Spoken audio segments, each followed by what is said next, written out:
दोस्तों, मार्च में शुरू हुई कोरोना के खिलाफ सबसे बड़ी जंग में हर कोई पूरी मुस्तैदी से डटा हुआ है। संपूर्ण देश में अप्रैल में पूरे हिंदुस्तान में लॉकडाउन। संपूर्ण लॉकडाउन होने जा रहा है। प्रशासन के तुरंत एक्शन, वैज्ञानिकों और डॉक्टर्स की अथक मेहनत, इंजीनियर्स के नए नए आविष्कारों और आमजन के तगड़े सहयोग के चलते कोरोना पीड़ितों की तादाद को सीमित करने में बड़ी कामयाबी मिली है। ब्रिटेन जैसे विकसित देशों की तुलना में भारत ने तेजी से कदम उठाए और इस बीमारी को बड़े पैमाने पर फैलने से रोक दिया। अब देश के हर कोने से गुड न्यूज मिल रही है। इस वीडियो में हम आपको बताने वाले हैं कि हिंदुस्तान इस जंग को जीतने की ओर कैसे आगे बढ़ रहा है। साथ ही दुनिया के वो कौन से आविष्कार हैं जो इस कोरोना काल में कमाल कर रहे हैं। दोस्तों, हम आपके लिए इस वीडियो में हम वो बात भी बताने वाले हैं जिनको सुनकर आप कह उठेंगे कि कोरोना के वक्त तो चमत्कार ही हो गया है, क्योंकि अगर कोरोना का दौर नहीं होता तो शायद आप वो देख भी नहीं पाते। नंबर 1, मुस्तैदी से भारत में कोरोना की रफ्तार थमी। कोरोना के खिलाफ जंग में पूरी दुनिया भारत के प्रयासों और कदमों की तारीफ कर रही है। दुनिया के कई विकसित देशों में जिस तेजी से कोरोना फैला, वैसे में विशेषज्ञ मानकर चल रहे थे कि भारत को मुश्किलों का सामना करना पड़ेगा, लेकिन मुस्तैदी और जल्दी लॉकडाउन की वजह से यहाँ कोरोना पीड़ितों की संख्या सीमित रही है। केंद्रीय स्वास्थ्य मंत्रालय के मुताबिक कोरोना मरीजों के डबलिंग रेट, रिकवरी रेट और डेथ रेट तीनों मोर्चों पर खुशखबरी मिल रही है।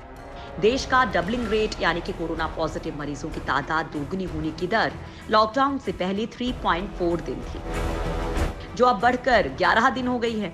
इससे भी अच्छी बात यह है कि कुछ राज्यों का डबलिंग रेट राष्ट्रीय औसत से भी ज्यादा है। दिल्ली, उत्तर प्रदेश, जम्मू कश्मीर, ओडिशा, तमिलनाडु और पंजाब में 11 से 20 दिन का डबलिंग रेट है। कर्नाटक, लद्दाख, हरियाणा, उत्तराखंड, केरल में डबलिंग रेट 20 से 40 दिन के बीच है। वहीं असम, तेलंगाना, छत्तीसगढ़ और हिमाचल प्रदेश में डबलिंग रेट 40 दिन से भी ऊपर पाया गया है। नंबर 2, तेजी से ठीक हो रहे हैं भारतीय मरीज। स्वास्थ्य मंत्रालय के मुताबिक देश में अब तक 8,324 कोरोना मरीज ठीक हो चुके हैं। इस तरह से देश में इस बीमारी का रिकवरी रेट बढ़कर 25.19% हो गया है। 14 दिन पहले रिकवरी रेट केवल 13.06% था। इससे पता चलता है कि रिकवरी रेट के मामले में देश को तेजी से कामयाबी मिल रही है। वहीं इस बीमारी से मरने वालों की बात करें तो अब तक देश भर में 3.2% मरीजों की मौत हुई है। मरने वालों में 65% पुरुष जबकि 35% महिलाएं हैं। काल के गाल में समाने वाले मरीजों की बात करें तो 45 साल से कम उम्र के केवल 14% मरीज थे। वहीं 45 साल से 60 साल की उम्र के 34.8% मरीज थे, जबकि 60 साल से ऊपर के 51.2% मरीजों ने दम तोड़ा है। बड़ी बात यह भी रही है कि भारत में कोरोना से दम तोड़ने वाले करीब 78% किसी न किसी दूसरी बीमारी से पीड़ित थे। लेकिन अब तेजी से ठीक होने की दर ने कोरोना वॉरियर्स के साथ ही देश के करोड़ों लोगों में नए उत्साह का संचार कर दिया है। नंबर 3, कोरोना फ्री हैं देश के 300 जिले। कोरोना के खिलाफ लड़ाई में मरीजों के ठीक होने की रफ्तार बढ़ने के साथ साथ अच्छी खबर यह भी है कि देश के 300 जिले अब तक कोरोना संक्रमण से पूरी तरह से मुक्त रहे हैं। देश में कुल 739 जिले हैं। केंद्रीय स्वास्थ्य मंत्री हर्षवर्धन के मुताबिक देश में 300 जिले ऐसे हैं जहां अब तक कोरोना का एक भी केस सामने नहीं आया है। इसके अलावा 300 अन्य ऐसे भी जिले हैं जहां कोरोना वायरस संक्रमण के बहुत ही कम केस हैं। देश में 129 जिले ऐसे हैं जहां कोरोना के हॉटस्पॉट्स हैं। 15 दिन पहले ये तादाद 170 थी। कोरोना प्रभावित देश के 80 जिलों में पिछले 7 दिनों से और 47 जिलों में पिछले 14 दिनों से एक भी नया केस सामने नहीं आया है। 39 जिले ऐसे हैं जहां पिछले 21 दिनों से और 17 जिले ऐसे हैं जहां पिछले 28 दिनों से एक भी नया केस सामने नहीं आया है। देश में अब भी 5 राज्य और केंद्र शासित प्रदेश ऐसे हैं जो कोरोना वायरस संक्रमण से एकदम अछूते हैं। ये राज्य हैं दादरा नागर हवेली, दमन और द्वीप, लक्षद्वीप, नागालैंड और सिक्किम। इसके अलावा अरुणाचल प्रदेश, मिजोरम, मणिपुर, त्रिपुरा और गोवा ऐसे राज्य हैं जहां पिछले 14 दिनों से एक भी केस नहीं आया है, यानी इन्हें अब कोरोना मुक्त माना जा सकता है। नंबर 4, वाह कोरोना के कारण ये तो कमाल हो गया। देश दुनिया में लॉकडाउन चल रहा है, लिहाजा दुर्घटनाएं कम हो रही हैं। ये बात सभी को सीधे सीधे समझ भी आ रही है, लेकिन जो बात आप सुनने वाले हैं वो दिमाग की बत्ती जलाने के लिए काफी है। बात यह है दोस्तों कि कोरोना काल में देश में हार्ट अटैक, स्ट्रोक और कई दूसरी वजहों से इमरजेंसी में अस्पताल आने वाले मरीजों की संख्या धरातल पर आ गई है। खचाखच भरे अस्पताल खाली हो चुके हैं और वो भी 60% से ज्यादा।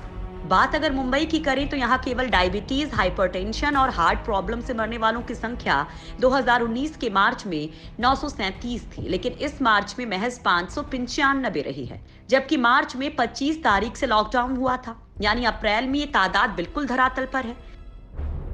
न्यूज एजेंसी रॉयटर्स के मुताबिक शवदाह गृहों का कारोबार बिल्कुल मंदा हो गया है। इस मामले में डॉक्टर्स का कहना है कि तनाव और कामकाज का दबाव कम होने, प्रदूषण का स्तर घटने, बाहर का खाना नहीं मिलने से, ट्रांस फैट में कमी और परिवार के साथ सुकून के ज्यादा वक्त बिताने से अस्पतालों में इमरजेंसी केसेस में कमी आई है। कुछ डॉक्टर्स इसके लिए स्वास्थ्य जगत की खामियों को ही ज्यादा जिम्मेदार मानते हैं, क्योंकि अमेरिका जैसे देश में हर साल 2 लाख लोग इलाज में गलतियों के कारण मरते हैं। वहां मौतों का तीसरा सबसे बड़ा कारण भी यही है। बात अगर भारत की करें तो यहाँ तो स्वास्थ्य सुविधाएं और भी कमजोर हैं, लिहाजा इलाज में गलतियों के कारण अच्छे खासे लोग मरते हैं। लॉकडाउन में कम लोग इलाज करवा रहे हैं तो मौतें भी कम हो रही हैं। दुनिया में प्रदूषण से बड़ी तादाद में मौतें होती हैं। रिसर्च के मुताबिक लंदन में स्मॉग के कारण मौत के मामलों में बड़ी उछाल हुई थी। इससे करीब 4000 लोग ज्यादा मरे थे। वहीं सोशल डिस्टेंसिंग के कारण निमोनिया और उससे जुड़ी बीमारियां और हाइजीन मेंटेन करने के कारण पेट से जुड़ी बहुत सी बीमारियां तो अपने आप ही कम हो गई हैं। भारत ही नहीं, अमेरिकी अखबार न्यूयॉर्क टाइम्स के मुताबिक अमेरिका में हार्ट अटैक के मरीजों की तादाद करीब 4000 गुना कम हो गई है।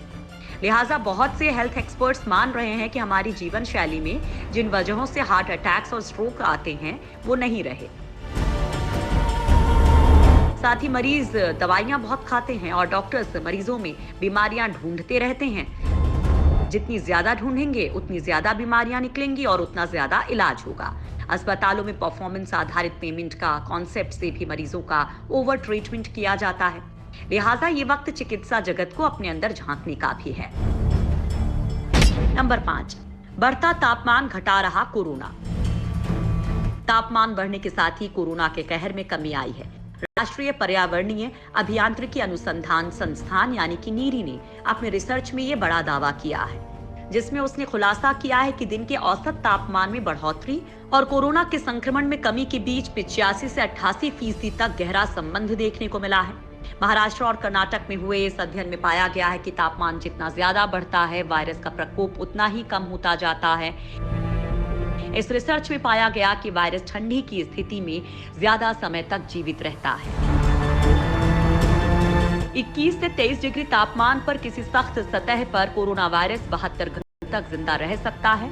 नीरी के मुताबिक 25 डिग्री या उससे ज्यादा के दैनिक औसत तापमान होने पर कोविड-19 के केसेस में कमी दर्ज की गई। ये भी कहा गया कि भारत का पर्यावरण तुलनात्मक रूप से कोरोना के संक्रमण को रोकने में फायदेमंद साबित हो रहा है। हालांकि नीरी ने भारत में बेहद घनी आबादी को देखते हुए तापमान और नमी के भरोसे सामाजिक दूरी और लॉकडाउन जैसे उपायों को नहीं छोड़ने की सलाह भी दी है।